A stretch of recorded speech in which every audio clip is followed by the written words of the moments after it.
I really feel the need to bring this up today because I'm seeing and hearing so much about this, and there's a solution, and I don't believe that enough of us know about this.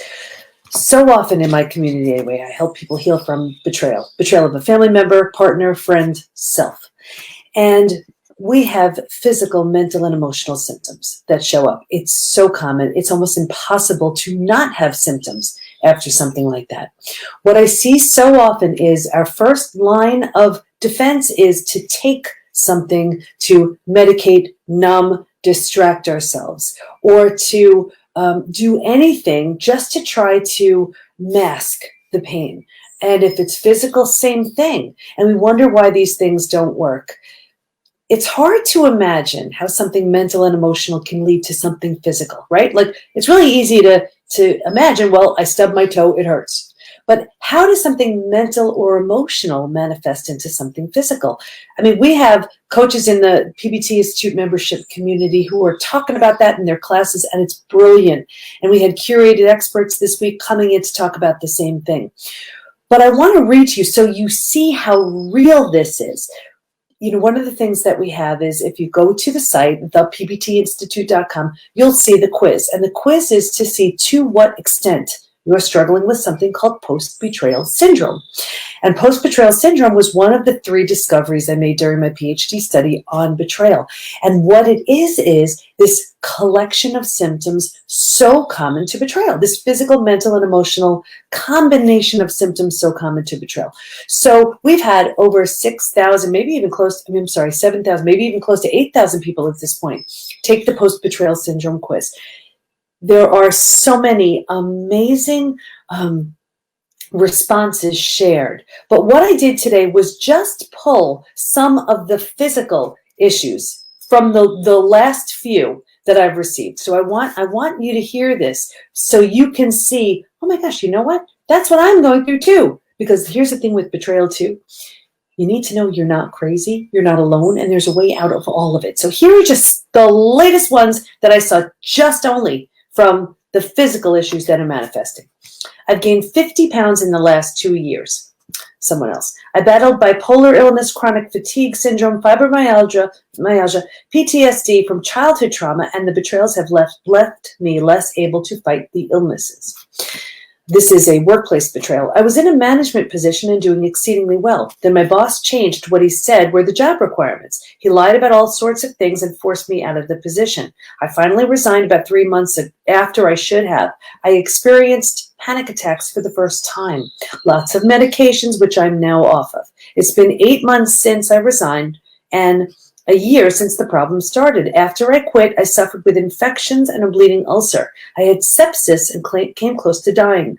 I'm just now getting enough confidence and clarity of thought to interview. It's been a long, slow process, and I don't think I'm fully recovered yet. Someone else. It's been one betrayal after another. I'm really, really tired. And repeat betrayals happen when we do not learn whatever the profound lesson we were meant to learn from that experience. So we do the changes in our minds, in the way we move through things, so it doesn't happen again. But anyway, this one said, I'm really, really tired. Thyroid issues. And that's so common too. And when your thyroid is acting up, now you're exhausted, now you're gaining weight, now you have all those issues too. Here's another one. After discovering my husband had 2 affairs, I suffered from severe leg problems where it was too painful to walk. 4 years later, I still have pain, but nowhere as severe. I was told it was due to the trauma of infidelity. I'm still with my husband. Someone else. Chronic illness for 3 years, unable to work, very limited energy, limiting social contacts. Another one. I've been having panic attacks. I've isolated myself from many. Someone else, panic attacks. Someone else, I feel numb. It's the most traumatizing thing that's ever happened to me. Someone else, I feel jittery all the time. Sometimes worse, sometimes better. I assume that's the adrenaline response that I can't shut off. It makes me miserable during portions of my day.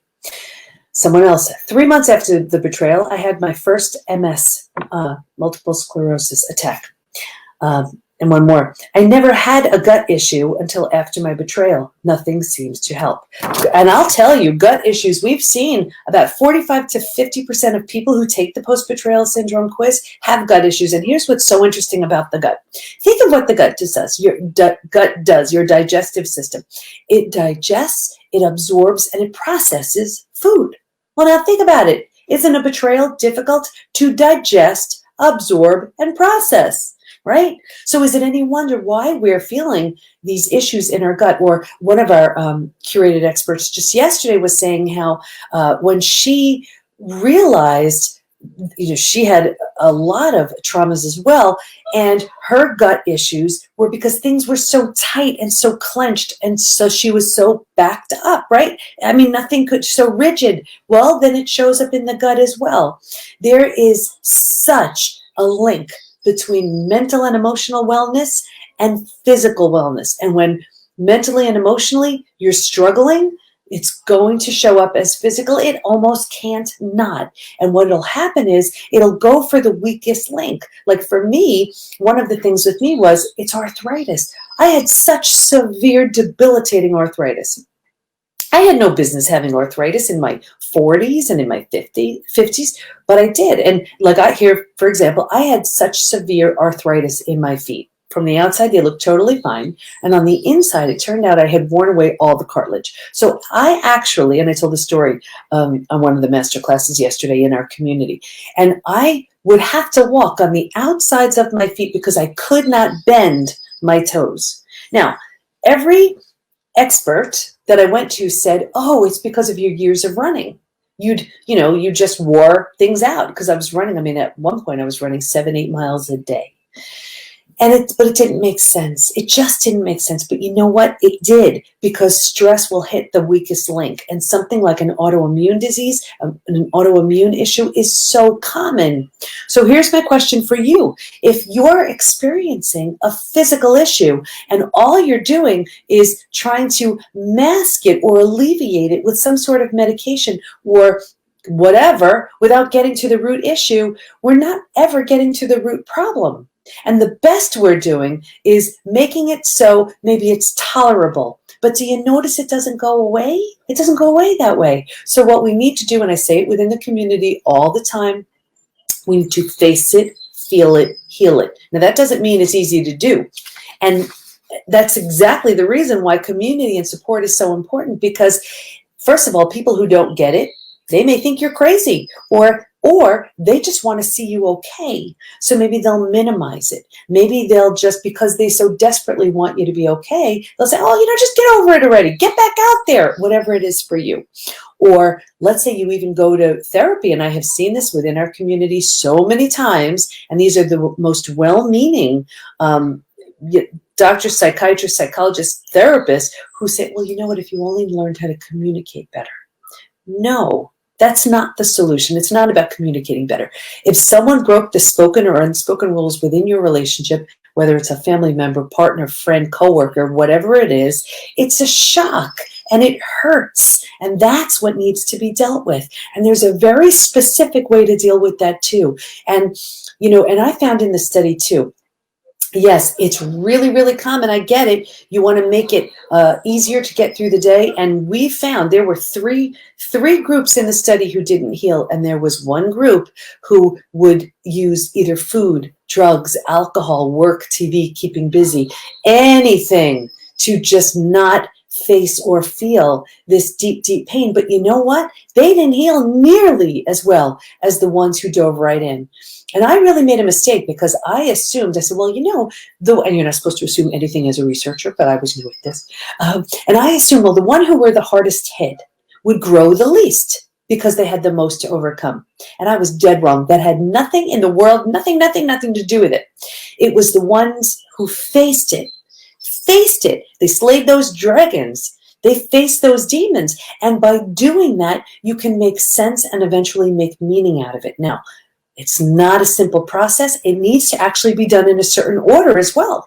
You know, one of the other discoveries that we made was in the study that I did, there are 5 stages you will go through when you're healing from betrayal. You can't skip them. You can't avoid them. You can't change the order of them. It's just what will happen as you move through it. And if I were to go through the stages with you, and I can do that in another video, you'd say, oh yeah, that makes total and complete sense. All I did was put the framework around it. It's something that anybody who's gone through it and who's healed knows and sees so completely. But here's the thing. So often we will stop our healing and get stuck in what I see all the time as a stage 3. The most common place to get stuck, but that's also the space where we start taking anti-anxiety medications, mood stabilizers, antidepressants, anything. That's where we'll start drinking.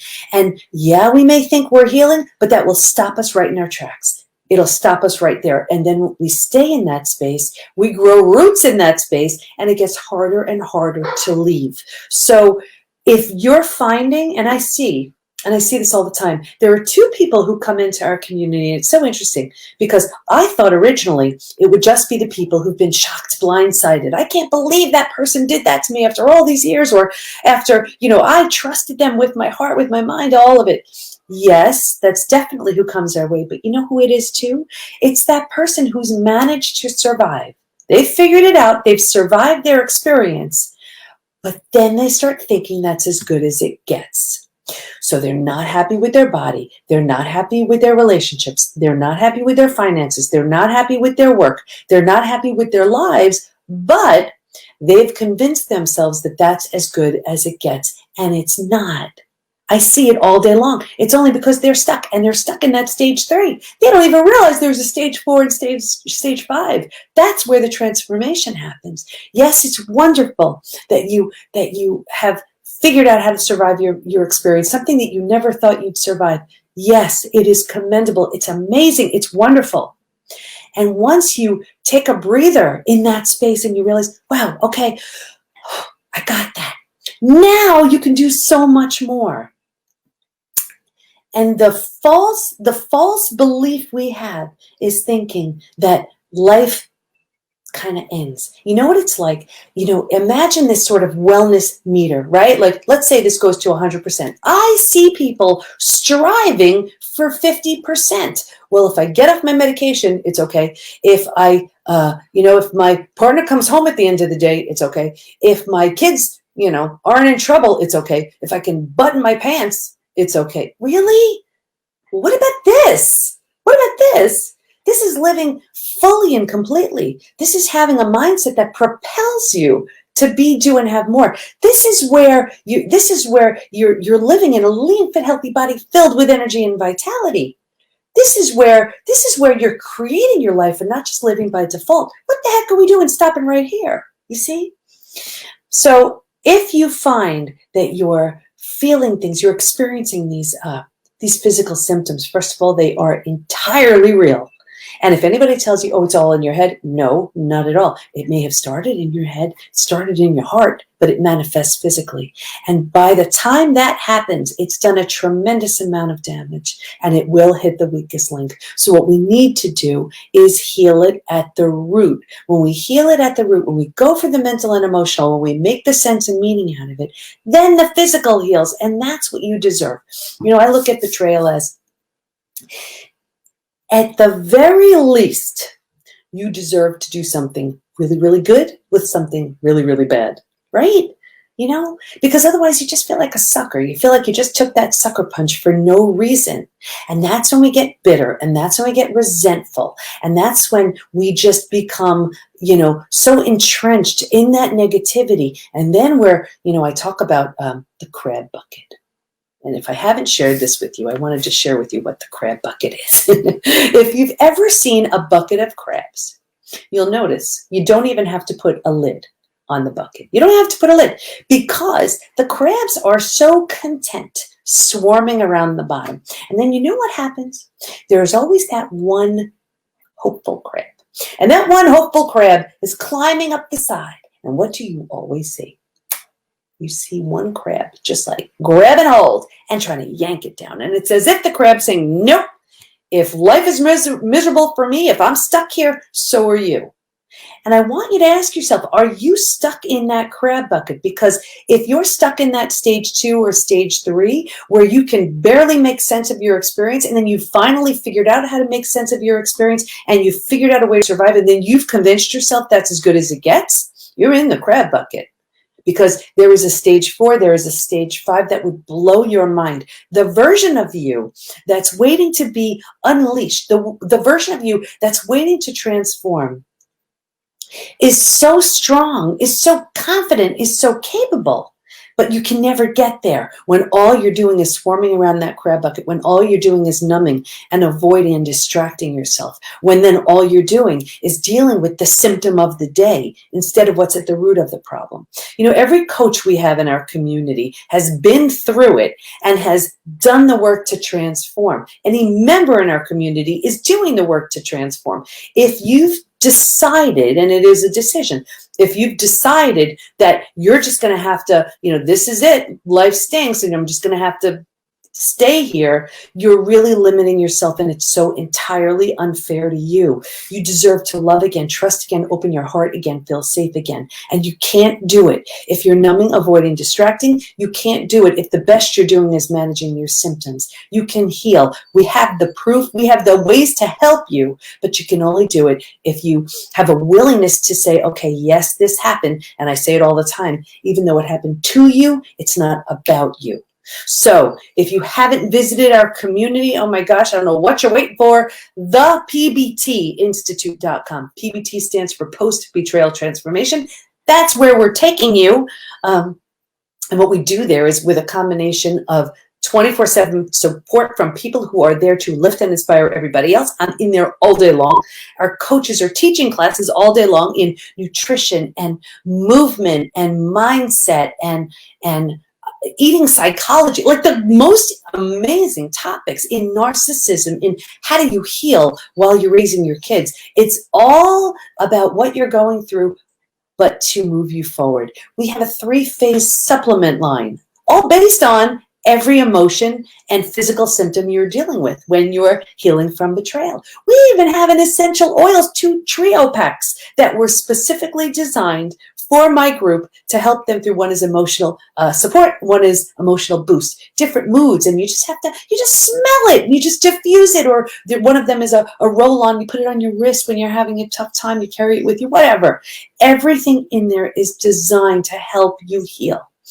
And we bring in these amazing curated experts who teach these one-time master classes. There's a charity component, so you doing good serves other people. It's just an amazing space. So I really hope you visit thepbtinstitute.com. But I really wanted reading about these latest physical issues that are stemming from the mental, emotional issues. There's a way to heal from all of it, and we have the proof. So I just want to get you feeling better, looking better, living better, and turning your biggest crisis into your greatest gift. So I hope that helped. I hope that served. And I'll talk to you soon. Bye-bye.